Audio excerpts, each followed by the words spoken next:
Imaginez-vous dans un nouveau restaurant fraîchement ouvert.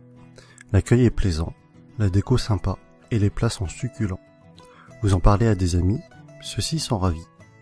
Eux-mêmes vont conseiller ce resto à des membres de leur famille, à des amis et autres collègues. Et petit à petit, le restaurant commence à se faire connaître via ce que l'on appelle le bouche à oreille. Dans la majorité des cas, le restaurant ne vous aura pas payé un centime, ni même adressé un remerciement, alors que vous êtes à l'origine de peut-être plusieurs dizaines de clients, car tout cela s'est fait naturellement et de manière transparente. Eh bien, il existe un type d'entreprise qui utilise la puissante force du bouche à oreille pour se développer.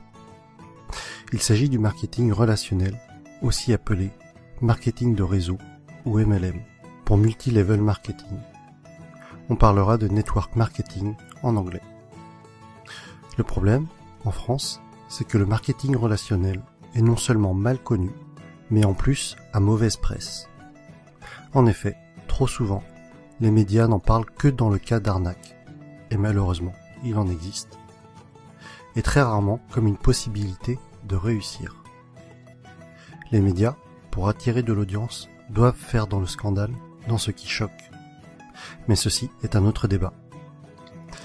Mais effectivement, certaines entreprises sont des systèmes pyramidaux déguisés. Une pyramide, qu'est-ce que c'est au juste?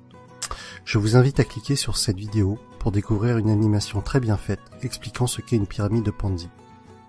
En résumé, non seulement c'est une arnaque, mais c'est aussi illégal. Le système est basé sur la promesse de faire de miraculeux retours sur investissement, juste avec de l'argent que tout nouvel entrant va apporter. Autrement dit, l'argent des nouveaux paye le bénéfice des anciens. Et si, à un moment donné, les entrants ne sont pas assez nombreux, eh bien la pyramide s'écroule, car les anciens ne perçoivent plus d'argent. Ce qui est important à comprendre est que lorsque vous entrez dans une entreprise de marketing relationnel, vous êtes avant tout le distributeur d'un produit réel, le représentant d'une marque. Sans produit, ou avec un produit fictif, on rentre alors dans un système pyramidal. D'autre part, dans une pyramide, les anciens sont forcément plus riches que les nouveaux. Dans le MLM, même si plus vous rentrez tôt, plus vous êtes avantagé, cela ne garantit pas du tout votre succès. Un nouveau filleul peut très bien mieux développer son affaire et faire mieux que son parent. Ainsi, dans une entreprise de marketing relationnel, tout le monde est au même stade au début, mais plus elle va grossir et plus elle va avoir d'impact et être puissante. C'est vraiment la force du réseau qui fait qu'une MLM est puissante. Et Robert Kiyosaki insiste vraiment sur ce point dans le livre « L'entreprise du 21e siècle ». Le pouvoir n'est pas dans le produit, mais dans le réseau. Pour en revenir à ce que l'on évoquait au début de la vidéo, le bouche à oreille est le principal véhicule de communication d'une société de marketing relationnel, si bien qu'il n'y a pas ou peu de publicité. Et ce budget pub, qui est souvent faramineux pour les grandes entreprises, est reversé aux distributeurs et ou consacré à l'amélioration du produit, qui en général est excellent. Lorsque vous vous lancez dans le MLM, vous êtes parrainé par une personne, et ensuite c'est comme si vous étiez votre propre patron et que vous aviez créé votre entreprise. Votre but et votre source de revenus vont être de deux types. Soit en parlant du produit autour de vous et en le revendant, soit en parrainant d'autres personnes qui elles-mêmes vont devenir distributeurs. Ainsi, le plus efficace et pour que votre entreprise soit réussie, tout ce que vous faites doit être duplicable. Votre filleul doit avoir les outils pour développer lui aussi son réseau. Dans tous les cas, ce qui est important à retenir est que le succès est partagé. Si votre filleul échoue, vous échouez d'une certaine façon. Votre succès est complètement tributaire du succès des personnes que vous aidez, de vos filleuls et des filleuls de vos filleuls. L'accent doit être mis sur le déploiement de votre réseau et pas sur les ventes directes. Ainsi, ceux qui réussissent le mieux en MLM ne sont pas les vendeurs ou les commerciaux, mais plutôt les personnes pédagogues, les profs et les formateurs.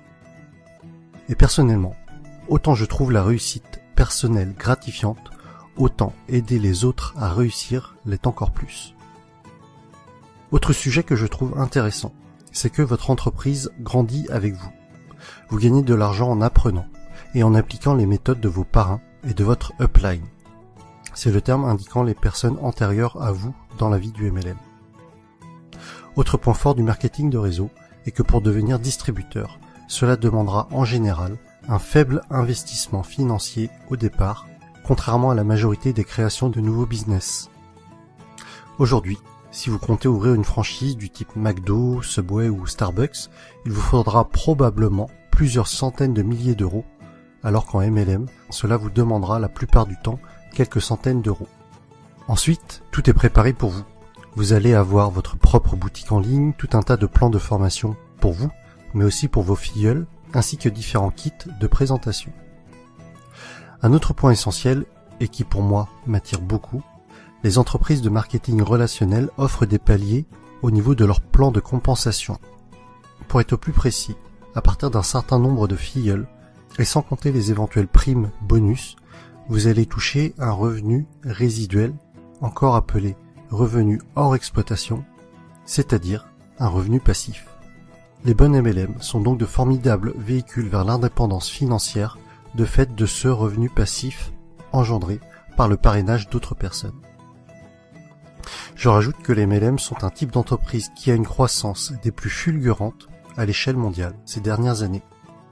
Aux USA, ça a vraiment explosé depuis les années 90. Et avec Internet, c'est encore plus facile d'augmenter son réseau qu'auparavant. De plus, c'est une activité que l'on peut tout à fait démarrer sur notre temps libre pour un revenu complémentaire au début. Il faudra alors se déclarer en auto-entrepreneur avec le statut de VDI, c'est-à-dire vendeur à domicile indépendant. J'insiste tout de même sur le fait de bien vérifier un certain nombre de points avant de vous engager dans une entreprise de marketing relationnel afin de ne pas tomber sur une pyramide Ponzi déguisée. Voici le type de questions qu'il faut vous poser avant de vous engager dans une entreprise de ce type. Est-ce qu'il y a des bureaux réels? À quels endroits géographiques? Se trouve-t-il dans des paradis fiscaux? Quel est l'historique de l'entreprise? Quelle est la réputation de cette entreprise? Quels sont les avis d'autres personnes sur celle-ci? En conclusion, et si vous avez suivi mon défi personnel, je pense que vous commencez à comprendre pourquoi est-ce que ce type d'entreprise m'intéresse fortement. Travailler pour ses propres rêves et non pas ceux de quelqu'un d'autre. La possibilité d'avoir des revenus passifs avec cet objectif d'indépendance financière. Partager le succès. Vous savez, à la base, ma chaîne YouTube est quand même le partage des bonnes pratiques, d'idées inspirantes. Alors si en réussissant dans un domaine, j'arrive à aider d'autres personnes à réussir également, alors j'en serais sincèrement ravi. Autre point que l'on avait évoqué, c'était de gagner de l'argent tout en apprenant. Le message que j'y vois derrière cela est celui que Jim Rohn a souvent répété, que plus vous vous développerez personnellement, plus cela attirera le succès. Et enfin, des horaires libres. Cela signifie que je pourrais aller chercher ma fille à l'école. Et voilà pour cette vidéo sur le marketing relationnel. J'espère que le public francophone comprendra mieux ce qu'est le MLM avec cette vidéo. Pour ma part, il y a quelques mois encore, je dois vous avouer que je faisais partie des personnes qui rejetaient le sujet, ne comprenant pas en quoi cela consistait, et sûrement aussi parce que je ne voulais pas comprendre, et que je gardais en tête ce que les médias véhiculaient. Mais que ce soit Jim Rohn, Tony Robbins, Les Brown, c'est-à-dire tous les motivational speakers que je suis régulièrement, mettent en avant ce type d'entreprise. Et après mes lectures de l'entreprise du 21e siècle, de Robert Kiyosaki, et de 45 secondes qui changeront votre vie, de Don Faya, j'ai finalement changé d'avis sur le sujet et je suis décidé à me lancer. Vous retrouverez la suite de mes aventures dans le prochain épisode avec mon choix de MLM et les raisons de ce choix. Si vous aussi, ce concept d'entreprise est nouveau pour vous et que cela vous intéresse ou qu'au contraire, vous vous y intéressez déjà, mettez-moi un pouce j'aime, partagez sur Facebook et abonnez-vous. À bientôt!